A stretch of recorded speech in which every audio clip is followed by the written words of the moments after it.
Darwin is a regular in the apps. So, and he's pretty good about accepting challenges. Like, I definitely am in the apps, and I love to receive challenges. My username is Rob, but Darwin plays even more than I do. So you can always drop a challenge to username Darwin if you want to get some. I have one of each character class in Hero Realms, and I try to keep at least 2 games with each character going. So I always have at least 10 games of Hero Realms going.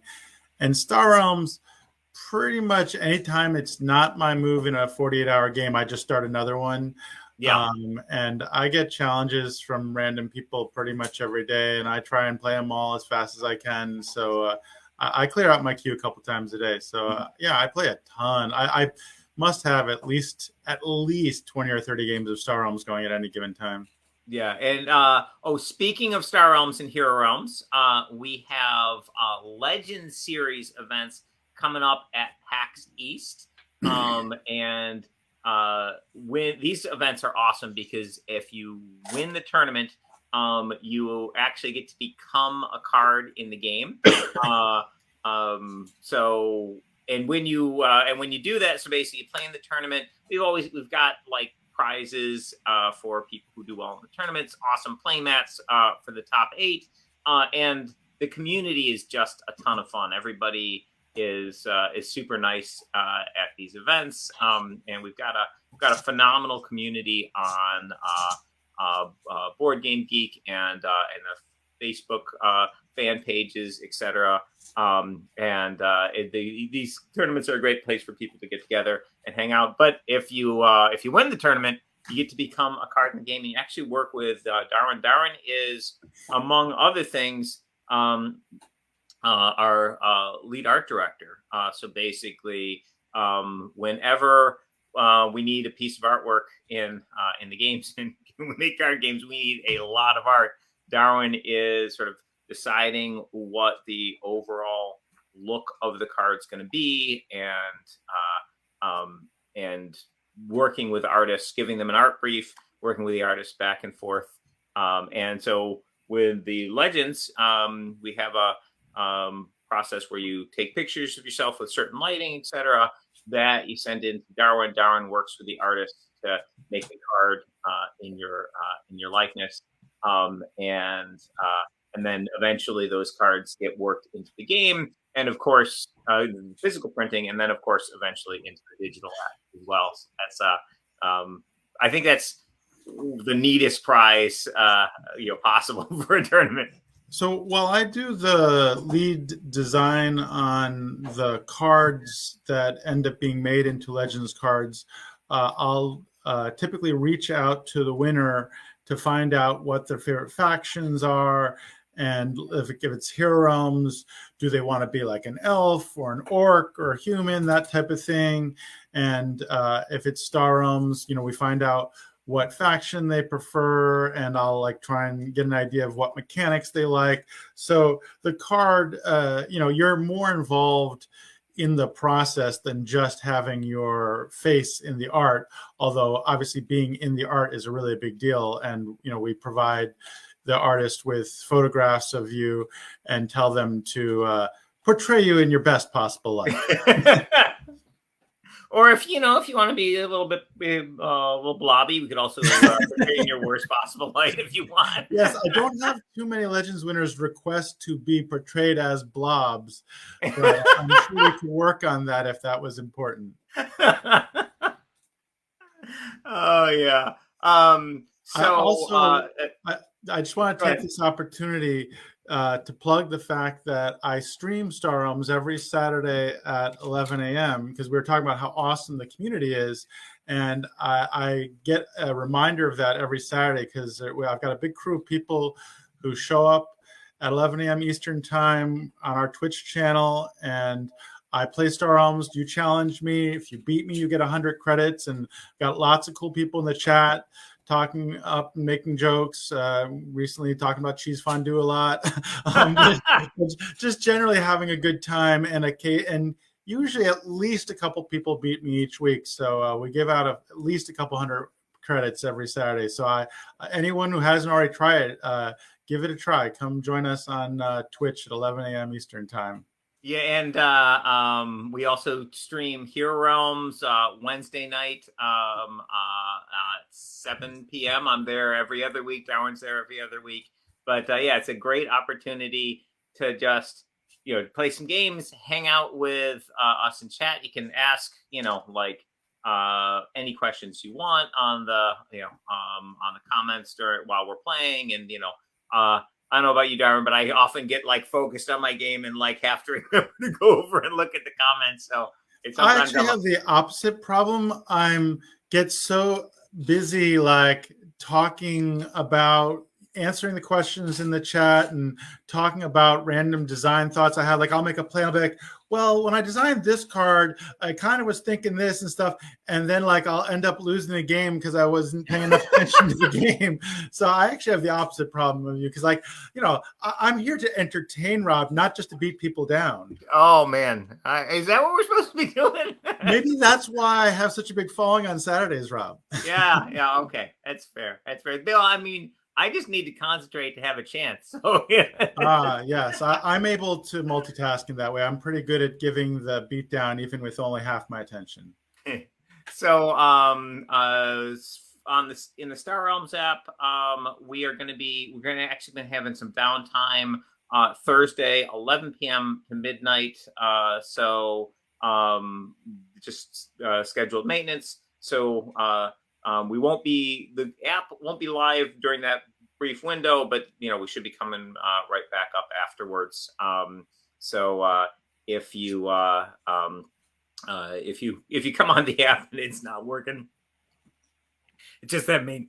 Excuse me. I just also want to shout out the comments here.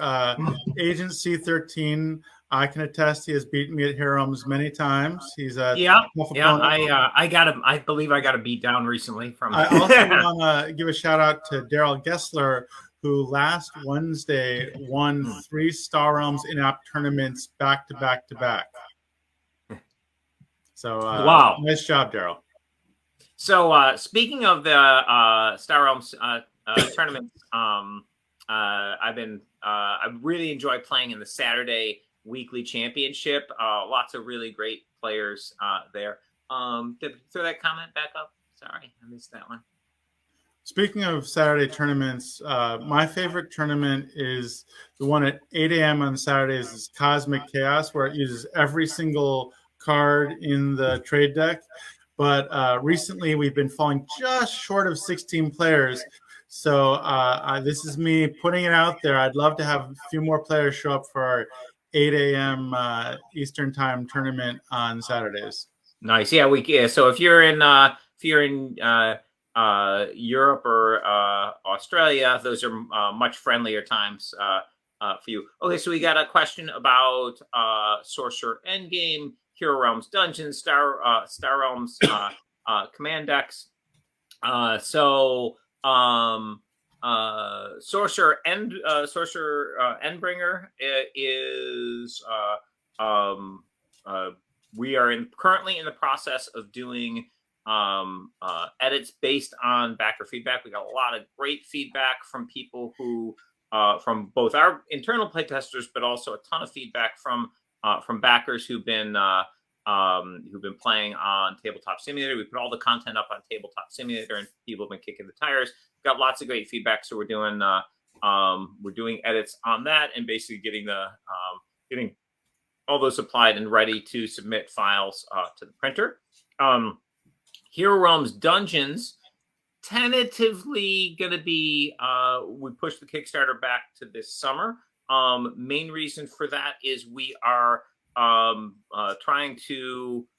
we're changing our system so that instead of designing a game, getting some art and having the concept ready, but the development not done and still some things to design. That's normally when we brought stuff to Kickstarter. Like, okay, here's our idea for what we want to do. We're bringing it to Kickstarter.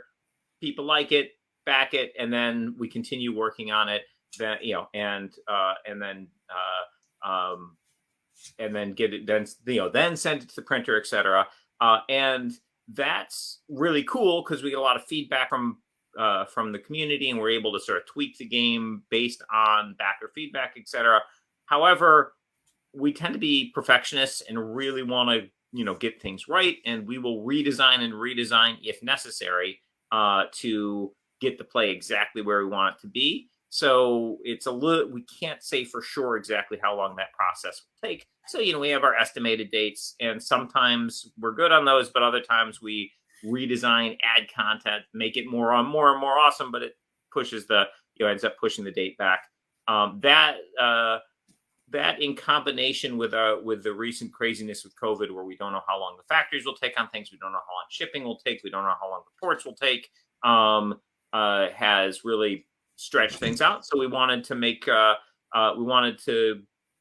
remove a little bit of the uncertainty of the process. So we've decided to do our Kickstarters now, where basically we get things ready to go to print, and then we push things to then we'll go to Kickstarter once we're ready to send the files to the printer. So basically Dungeons long since has been at the point where we previously would have been able to bring it to Kickstarter, but we've decided to wait, finish it out, and then put it out. But Dungeons has a lot of really awesome content.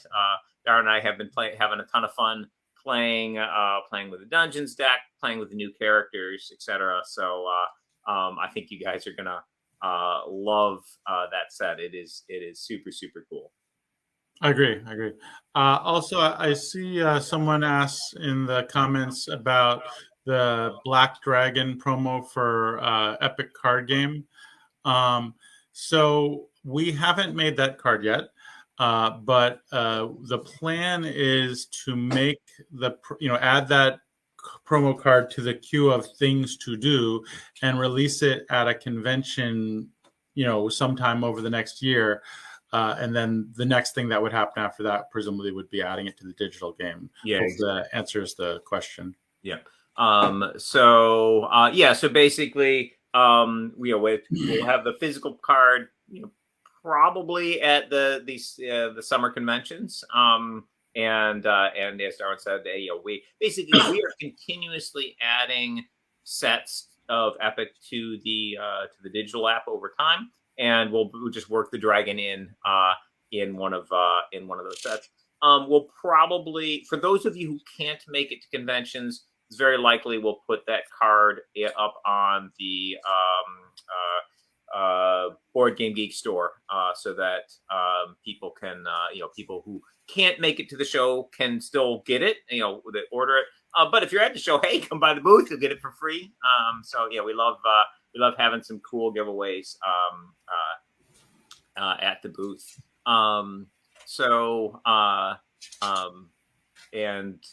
Speaking of promo cards, we're actually working on Star Realms Promo Pack 2. So basically, we have the Star Realms Promo Pack.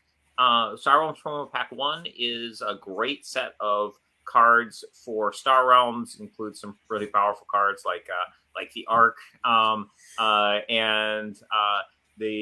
what we do with our promo cards. We'll have exclusive promo cards on Kickstarters. We'll have them at conventions, giveaway, etc. And then eventually, so we'll leave it like that. Okay, they're exclusive cards, and you have to get them through that way for years. And then we get new artwork for those cards, and then we put them together into a promo pack and make them available at retail. So if you just, for the game mechanic purposes, to have that card in your collection to play, you will be able to get them through the promo pack. Now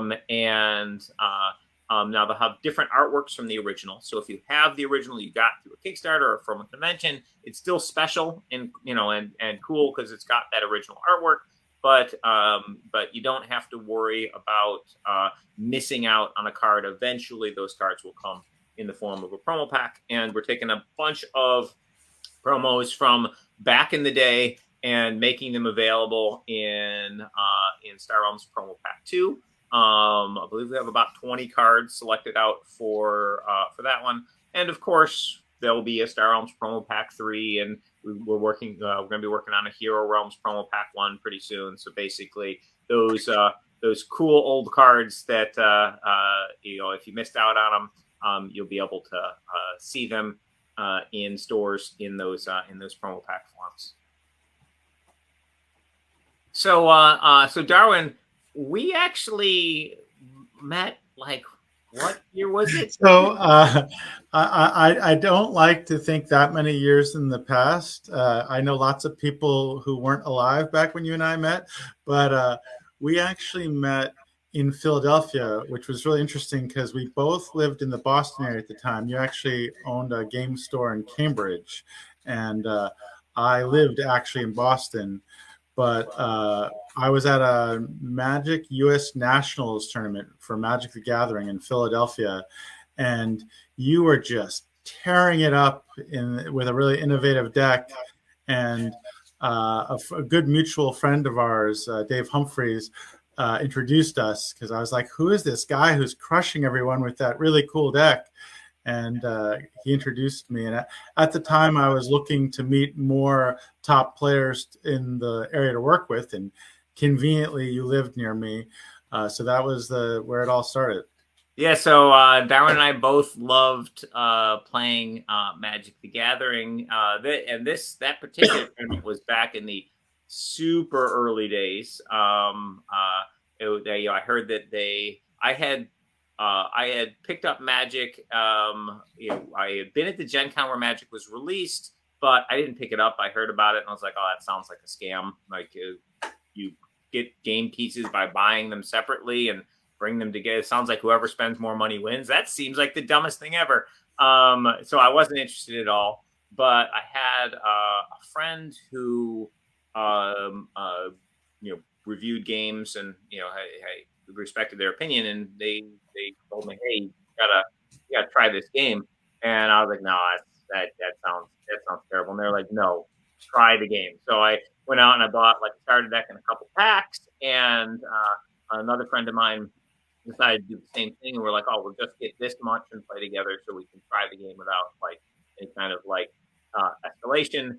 And fell in love immediately, and started collecting cards, etc. And then I was at Northeastern University at the time.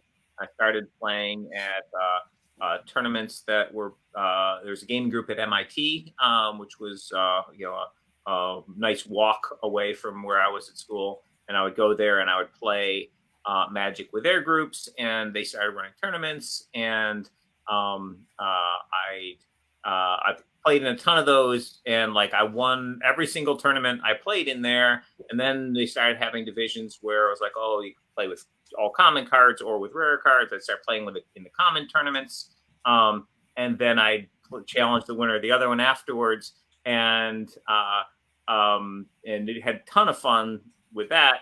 But I was really excited when I heard about the national championship that was at this event, because I was like, oh wow, that'd be people really into Magic. And it was great because like there were people there who were better than me, and that was awesome. Getting my butt kicked at the game because I was super into it, and I was unaware of like the local community that of events that Darwin was playing in. So Darwin had been playing in a bunch of tournaments leading up to that.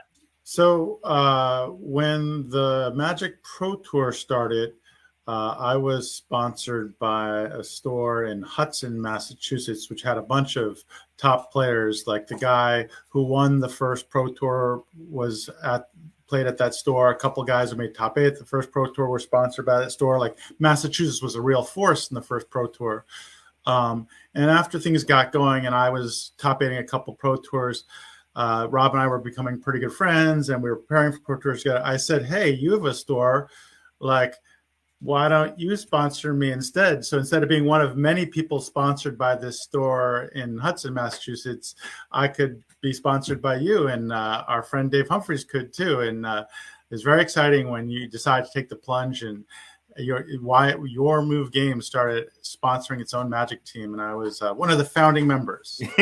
Yeah, so I had a game store in Somerville, Massachusetts, which is on the subway system for Boston. It's on at the Tufts University stop, and like a couple stops down were Harvard and MIT, and just tons and tons of colleges. So basically, it's a great town to have a game store in, because lots and lots of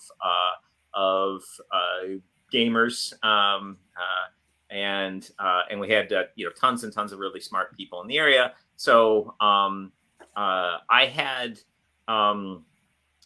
been been playing the game. I had been collecting a lot of cards. I was a poor college student, so I started selling cards to basically pay for more cards. And that I was into that early, and man, did that snowball. I ended up basically making a lot of money selling cards online, but it's got a little more difficult to buy cards in bulk without having a physical game store. So I opened a physical game store mainly as an excuse to continue my online business. I thought, oh, my friends will come and hang out in in this little space. I'll have a couple tables. I was into Warhammer, the miniature game. So I had some Warhammer stuff, and I had the Magic cards, and so I thought, oh, my friends will hang out, and I'll do process my online orders, and maybe occasionally someone will walk in and come to the store. Actually, when I was working on the store, I'd rented the space and was working on the shop. I was at one of those weekly games at MIT, and there was a guy there from the Boston Globe who was doing an article on Magic, and they were interviewing people at this game night. And one of my friends, Ricardo, said, "Oh, you should definitely talk to Rob. He's working on opening up a game store." So this person talked to me, and I didn't think anything of it. And but I had told him, where I was opening up the store and where and when I was going to open it. And the article ended up being printed the day I opened the store, and it was on the front page of one of the sections of the paper. So there were so there's this big front page article with pictures of Magic, and there was a big section with me being interviewed in it and saying, Rob Doherty, who's opening a game store in Davis Square, Somerville today, in the article. So there were people walking around the town with this newspaper looking for this mysterious game store that was opened up. So I ended up having tons and tons of people coming in. And I had a ridiculous selection of Magic cards because I had been, buying the stuff from very early on in large quantities, and had this online store. And I ended up, basically shutting down my online sales because I was selling so much in person. So that's how the whole game store thing started. And so basically, love of Magic was a big piece of it. And so meeting Darwin and Dave through Magic, and then when Darwin suggested doing the Magic team out of the store, that sounded like a lot of fun, and that worked out really well because Darwin and Dave are just phenomenal players, and turns out winning a lot makes a lot of people want to join your team. So. Yeah, and that decision was further, made to look good when Rob, Dave, and I won the first Team Pro Tour. Yeah, so Darwin and Dave had a lot of success early on. I did pretty well in the events, but not as well as those guys. I had some top 16s, top 32s, but then we won the first Team Pro Tour together. And I started doing really well in the constructed Pro Tours. I was okay in the draft and the sealed. I loved them; they're a lot of fun. But I didn't have any breakout successes there. But Darwin and Dave definitely did. But on the constructed side, where you could build your deck ahead of time, I really loved tinkering with decks and building cool decks. I ended up getting second place in a constructed Pro Tour, and a third, and a fourth, and a fifth. And then, of course, we had the team win. Meanwhile, Darwin, I think we had 9 top 8s. Was it 10? I can't remember. A large number. Counting. It's hard to count that high. But the first example of Rob and I doing business together was at some point Rob decided that he wanted someone else to be the manager for his store besides him, and I was available. So I worked for Rob as the manager at Your Move Games. That was the first example of us working together in an actual business sense. So and the this thing where we basically played games, played Magic together, and we would work on Magic decks for upcoming events. And like one of the great things about Darwin coming working at the game store is previously he had been in sales and he had a good job and liked his job, but all day long he'd be thinking about various Magic decks. And scrawling little notes on the sides of paper or whatever, and just wanted to get out of work so he could build those decks and try them out. And working at the game store, he could just build the decks in the middle of the day, and people come in, to the store, and you play games over the counter with people, and we have lots of friends who would come and hang out with us at the stores. And of course, Darwin and I would play against each other a lot, especially in preparation for events, and that's really where our sort of game design, game development partnership really started, in that we basically were working on decks for new formats for the Pro Tour. And when you're playing a game at a super competitive level, you're almost doing game development or game testing. Like basically the goal of building a constructed deck in one of these events is not to have really fun games, it's to have really, really unfair games. So basically, you're trying to figure out like a deck you can build, which will give you an easy victory over your opponent, make the game really lopsided in your favor, and crush it. That's basically what you're trying to do, which is kind of like testing a game. So basically, we're trying to find stuff that the people who designed and developed the game miss. Like, oops, if you do this and this and this together, you win in a completely unfair fashion.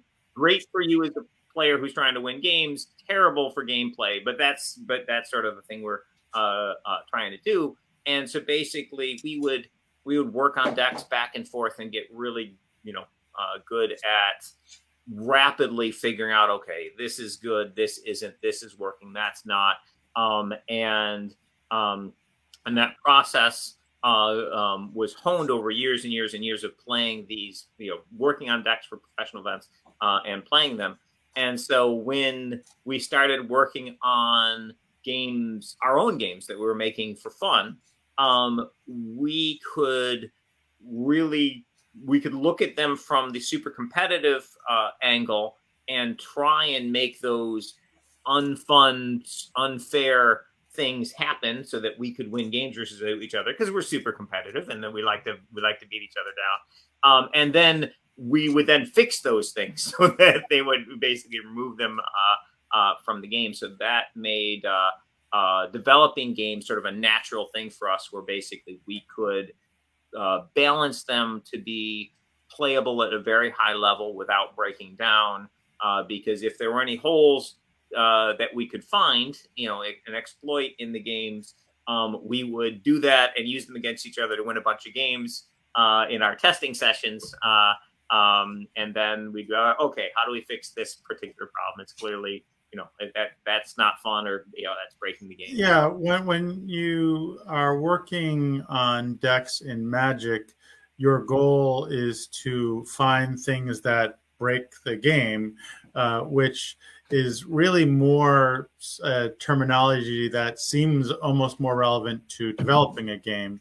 Yeah. And so when we would create game-breaking decks, we were sort of almost demonstrating mistakes the developers of Magic made. And so learning the kind of things we want to avoid when we were designing games is, we want you to be able to do fun and powerful things, but we also want to keep it fair and reasonable too.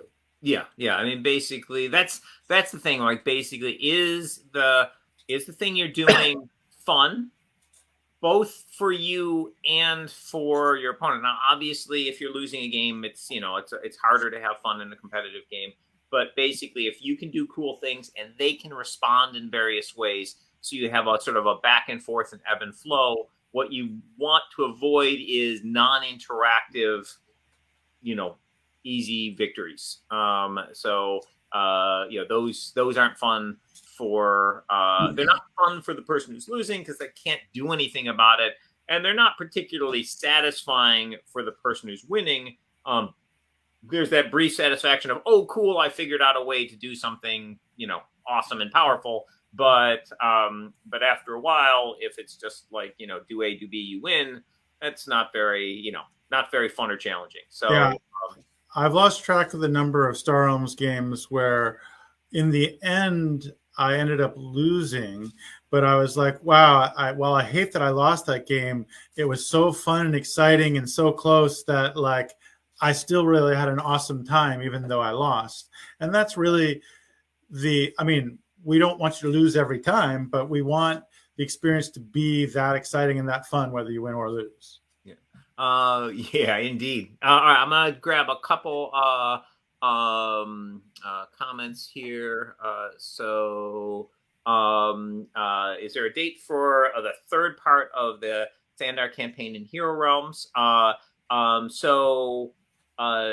don't have a solid date for it yet, but that set is very close to done. I believe we have all the artwork for that set done, Darwin. Correct me if I'm wrong, but the sets are designed. Yeah, the art's done, the set's done, or well, the set's mostly done. A lot of it just comes down to when we decide to launch the Kickstarter that it's going to be a part of. Yeah. This will probably that set will probably be an add-on in the Kickstarter this summer. It's possible we might come out with it before then, but basically we've got some we're in this sort of refinement stage in that set. So basically soon, and that'll of course have soon in our terms. Yeah. And that'll of course have new treasures for your characters, which will in turn increase how high a level you can be in the digital app for Hero Realms.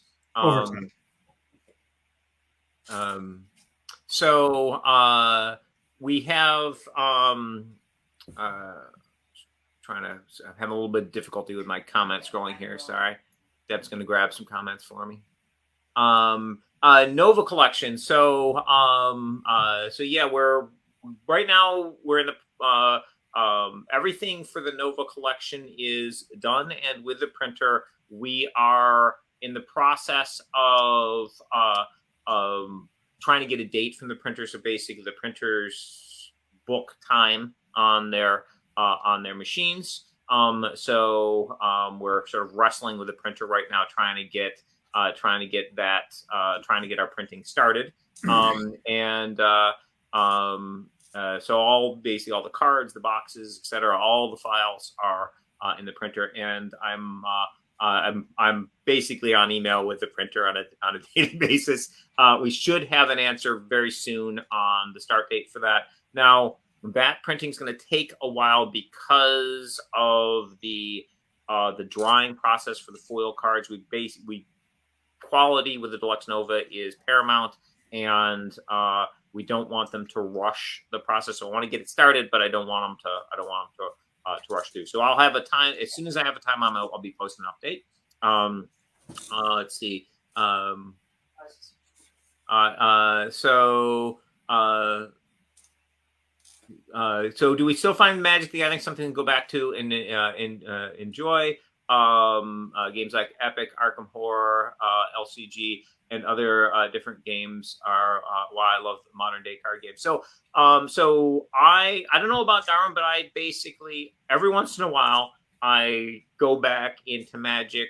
Like I'll check out a new set, like play in a pre-release, or play with someone who played in a pre-release and brought back cards, or I'll jump on like the Magic online, which I believe is Arena. Jump on the Arena app and play some games. So I'll play sort of for a little bit and have fun with it. So I definitely enjoy it and dabble occasionally. Playing competitively requires a pretty massive time investment to basically build those like top level decks and such. So I tend not to play at the top level, but I definitely have fun checking the game out, and I can enjoy just playing random games, for fun with people. It's a brilliant game, has wonderful mechanics. Yeah, I don't know about you, Darwin. Personally, I haven't played Magic in quite a long time. Part of it is because we are now so much more than Star Realms. We have so many games now. We've got Star Realms and Hero Realms and Epic and Sorcerer and Kapow.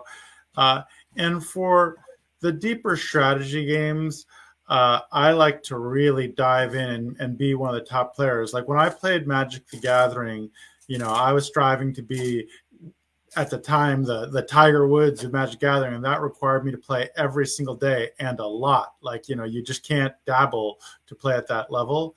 I'm perfectly fine dabbling at a game like Ticket to Ride or Words with Friends, but for a deeper strategy game like Epic or Star Realms or Magic, I really like to be one of the best players, and so I just really prioritize our game at the moment. So I just play Yeah. so much Star Realms and so much Hero Realms and so much Epic that I at best I'd be able to dabble in Magic. And frankly, like I like our games better. I mean, obviously, I played Magic for over 10 years, so it's not like Magic's not a great game, but I just I like our games better.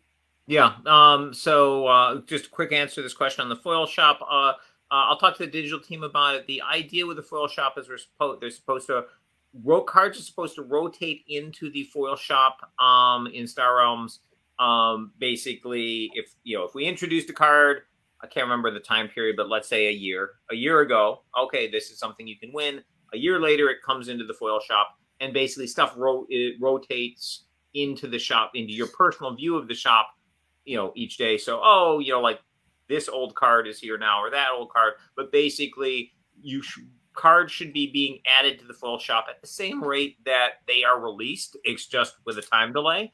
So basically, you can win a card. It's the only way you can get it for a while, and then it'll appear in the shop. It may be that that's not functioning properly, or it may be you're just not being lucky and seeing the newer stuff when the random cards get added. Also, it's possible. I don't know without investigating further, but it's possible this particular question is something specific about your version of the app or your device or whatever. And if you email support@wisewizardgames.com, we can give you more personalized help with it. I mean, nothing wrong with asking the question here, but that might actually be more helpful for your purposes. All right, we got a rules question. Is Needle Lancer's copy ability supposed to copy just an ally ability, or copy and immediately use an ally ability? So basically, in the app, it's copy and immediately use for is what we want it to do, basically to reduce the number of clicks that you have to do. So basically, when you choose to copy an ally ability, it will, do it immediately. One of the things. Are you saying that's different than in the paper game, Rob?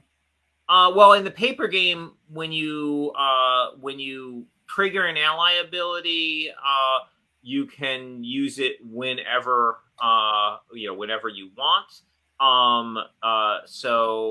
I'd have to check the wording on the card, but basically, it may be that on the paper version you could copy an ability and then wait and then use it later in that same turn. Again, I'd have to check the wording. Yeah, and I'm not sure functionally how big a difference there is. The main concern I would think with that sort of situation is with a ally scrap ability.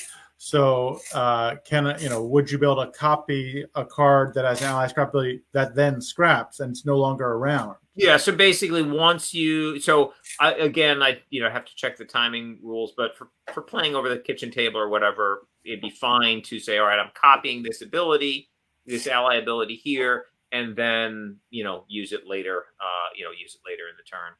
As long as both players agree with how it works. As far as like and no, we got a thank you for the Hydra head tokens. You're welcome. So basically, we try and when people ask for various stuff like that, we try and when we have a little bit of time on our graphic designers side, we try and make those resources and put them up on our websites. So the thing we were talking about earlier, where like the how we like to play the strategy games. One of the cool things about designing games is we make the games the way we want them to play. So a lot of that itch that would be scratched by playing a game like Magic when we were younger, we've built the things that we loved best about those styles of games into the games that we make. So, like like playing Star Realms, like Darwin's original design for Star Realms, like really feels great to a player who likes that kind of competitive head-to-head play. Yeah, Yeah. I think my experience as a Magic player heavily influenced the design of Star Realms in that deck building games were a little bit newer genre than trading card games at that point. Um, but so not all the different major design avenues had been explored yet with deck building games. And while I really like deck building games, the I didn't find them to be interactive enough. And so the big thing I borrowed from Magic was the concept of a, each player having a score and you're trying to reduce the opponent's score to zero. That's pretty common in deck building games now, but at the time that wasn't a thing that was done. And I felt that could make the game a lot more interactive and have a much more climactic endpoint to the game, as opposed to something more arbitrary, like, okay, this number of turns are done, or this number of stones have been moved, or whatever. Like oh my gosh, you're almost at zero, I'm almost at zero. Like that made for a much more exciting climax and a much more clear endpoint. And that was something that I was used to from Magic, is you each had a score that you were trying to reduce your opponent's score to zero. And so adding that to a deck building game and creating Star Realms, that definitely was an influence I took from Magic the Gathering. Yeah. So that that competitive play. So that's something when Darwin was looking for work in the game industry. Had done some work in the game industry and was like trying to get a job. At the time, I was working. I was doing Ascension with Justin Gary, and I had suggested to Darwin, hey, make a game, and then you can shop it around to people, and it's kind of like you might sell the game. Two, it's working on your resume at the same It's time. kind of like a cover letter to bring to game companies to show them, look at this cool game I designed. Don't you want to hire me? And if you hire me, you could even publish this game. And I was going on a tour of different game companies. I drove up and down the West Coast, stopping at different major game companies, doing interviews, because I knew I'd gotten a taste of working. I worked first. I did some work for Upper Deck Entertainment, working on their versus superhero games. And then Rob started his own game company with a mutual friend, Chad. So I drove back to the East Coast so I could work with my buddies working for their company. So that was my first taste of working at a game company with Rob. And then Rob started another game company for the Epic card game. And I followed him there. And we were, for a while, we were pretty much the only two dudes at that company. So we really got an experience of working side by side on all aspects of a game company there. So when Rob was suggesting that this game I had designed just to show game companies was so good that, well, if they don't want to publish it, maybe we should make our own company and publish it. I knew Rob was a good person for it because he'd already run two game companies and I'd already worked with him in many capacities and knew we worked well together. And I didn't have the knowledge to do it without Rob. So I'm like, yes, let's do it. Yeah, so basically, so Darwin took Star Realms to, an early version of Star Realms to some companies and showed it off. And, they were nice and like polite and everything, but no takers. And I had said, hey, let's work on it. Maybe we can play it. We can tweak it a little. Like hey, let's we can do some development on your game, and then you can try again, and pitch around places. And we played it, and then made some modifications, and played it, made some modifications, And one of the things about Darwin and I working on a game together is all those years and years and years and years of playing competitive games and working on decks together, we got to the point where we were really fast at development. Like we try things a couple times and be like, all right, we know what need to change, tweak, tweak, tweak. And we went back and forth on the early Star Realms, like tweaking, modifying, tweaking, modifying, tweaking, modifying, and man, that game got really good really fast. And I was like, hey, we could just do this together. But at the time, I was pretty tapped out because I was working with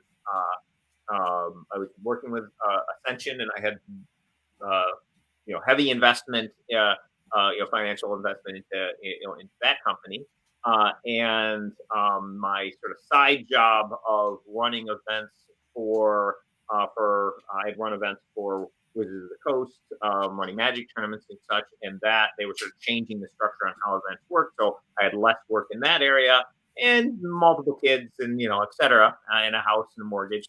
So I was like, oh, this looks like a really cool game. We could make this, but I need a partner to in this. Not just like, okay, cool game. I'll buy it from you and pay you something, and what you work for me as an employee. I was like, we could do this, but we really need to team up. Like, work on this together, scrape our pennies into a big pile. And a key Yeah, part of this was when these sorts of games were just starting to get popular as gaming apps, not just physical games. So when I designed Star Realms, one of the things I kept in mind was making a design that would adapt well to digital play. And conveniently, when Rob and I were discussing starting business, I happened to know a really good app designer who was a fan of Ascension, which Rob was one of the owners of, and I had done some development work on. So he had told me that, hey, if you and Rob ever want to design your own game, I would love to get involved and do the digital side of it. So I was able to say, hey, Rob, I know a guy who can do the digital part for us to be a third partner. And that was Tanthor Jen. And that really sort of turbocharged things, knowing that we were going to be able to release it as both a physical game and digital game, knowing we had a strong digital partner. Yeah, and that led to so then we got a minor partner, basically a graphic designer who was willing to do basically work for a little bit of credit. And Vita Giswaldi, he did amazing job with the graphic design. So to be clear, Rob, we don't pay people in credit. He was actually getting a percentage of the company. I don't want people to think that we are actually having unpaid employees. No. Yeah, basically, sorry. By credit, I meant ownership. Yeah. So we had four of us going working together on this project. And brought it to Kickstarter. So that was the origin of the first Kickstarter for Star Realms, and we had phenomenal response to that. And that was a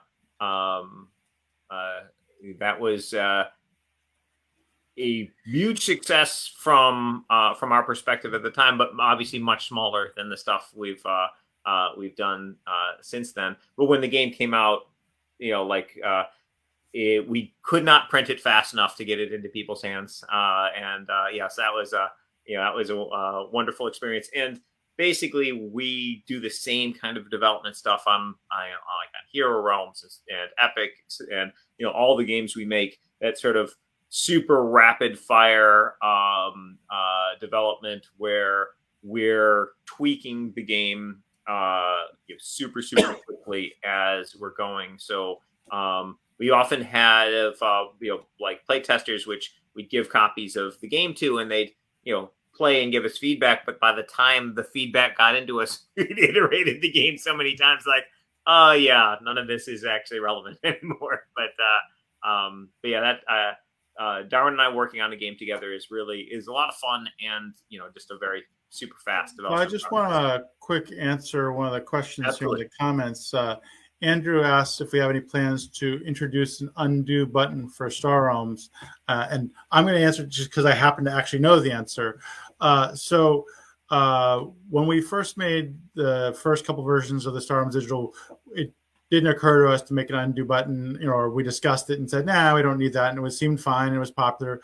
But when we made the Epic app, we felt that Epic was a little more complex game. So we finally said, yeah, this game really needs an undo button.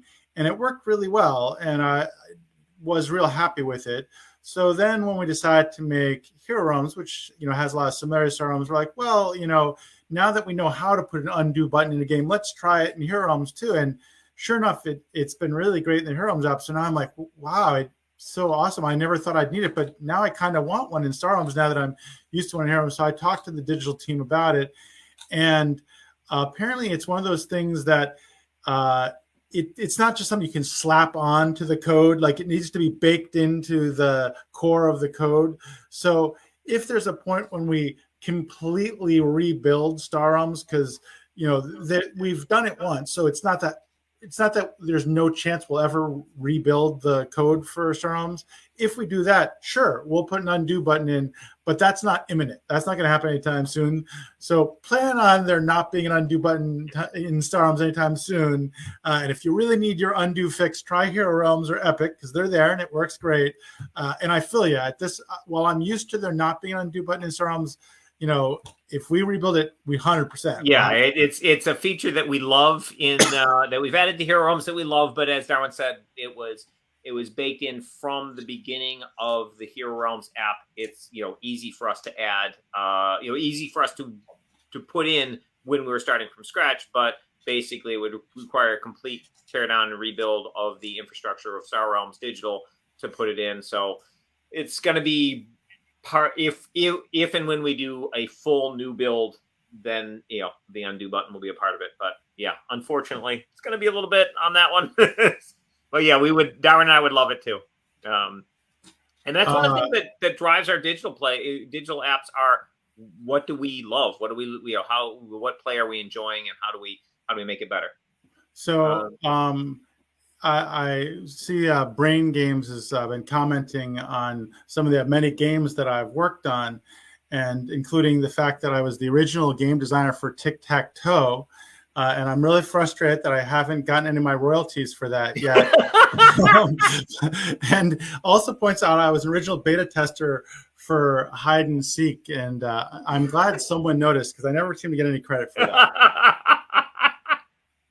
Oh, man. So I think we had a question on a cooperative version of Epic. So we don't currently have plans to add a cooperative format in the Epic Digital. But it's certainly so basically our digital team has a wish list of things we would love to do if we had infinite resources and infinite time, and a cooperative mode for Epic Digital would definitely be on that list of things that we would love to do. But it's to be honest, it's pretty far down on the list. We've got a lot of big things we're doing with, like the Hero Realms digital app and implementation, and sets for Star Realms, and and getting those new cards into Epic, etc. So yes, it would be very cool. It's kind of on our wish list, but the digital team has limited time, and we got to basically prioritize things to get to keep the games moving.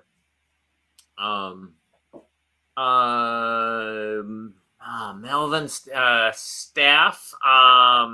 I can't remember that card off the top of my head, Darwin. I don't know. I might have to Google that. Like, it's funny. Obviously, that's from one of our games, but at this point, we've designed so many hundreds and hundreds of cards that we don't always know how a card works off the top of our head, unless it's a card that's coming up in digital all the time. Yeah, that happens to me a lot. Like, basically, someone will ask me a rule, and it's on a rule book that I wrote. Like, I write pretty much all our rule books. So like basically, yeah. But I'll have to like go back and review my notes and you know to figure out how like how that interaction works. So yeah, we'll have to like that. I'm sorry, I can't remember the card. Yeah, sadly, the Googling it hasn't been real helpful. So you just ping an email to support at wisewizardgames.com and then they'll shoot that question to us. We'll answer it that way. Yeah. It's not that we can't find out the answer; we just don't have that answer off the cuff. Oh boy.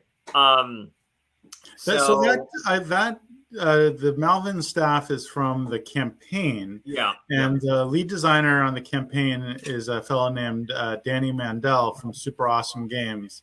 And I guess what will have to happen is Rob will have to have Danny as one of his guests on one of these future streams, because I'm sure Danny will be like, "Oh, Malvin's before, but I'm sure we'll have him back." Because if I had designed that card, I'd be able to tell you what it does. Oh man. If anybody else, we'll be wrapping up shortly. So if anybody has any last minute questions, you can throw them in. Darwin, you can take a look at the comments and see if there's anything that you want to, anything you see you wanted to pipe in on. But yeah, it's been fun having going down memory lane, talking a little bit about our process, I'm sure we'll have Darwin back on in the future to do more chatting about the apps. But I'll be streaming Hero Realms tomorrow night at 7 p.m. Eastern Time on Twitch and on our Wise Wizard Games channel, and then I'll be doing Star Realms again this Saturday, as I previously mentioned. So, it's not like you only get to see me when I'm one of Rob's guests. You have another opportunity if you really want to see more of me. Let's see. Do we have any plans to introduce item equipment cards for Epic, like persistent buffs for champions?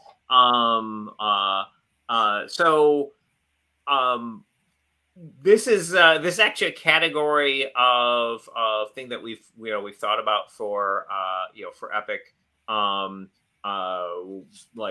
It's especially potentially neat for digital like campaign play. You could have like. We thought about having like things like necromancer's necklace, which like creates a zombie at the beginning of every turn, or like there's all kinds of like cool effects that you could have. So one of the on that sort of magical wish list of infinite things that I'd like to do, having a bunch of sort of like treasures that you could have in Epic, which would sort of modify your your gameplay in some way, and potentially being able to stack them up and have combos of them and stuff could be super cool. So potential fodder for a future expansion. Obviously, we could do that in physical as well.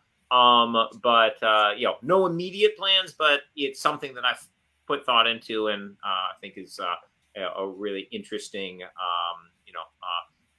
potential for the for Epic card game. All right, folks. Thanks everybody for listening. Darwin, thanks for joining the stream. Thanks for inviting me. It's been a pleasure. Awesome. All right. Thanks everybody.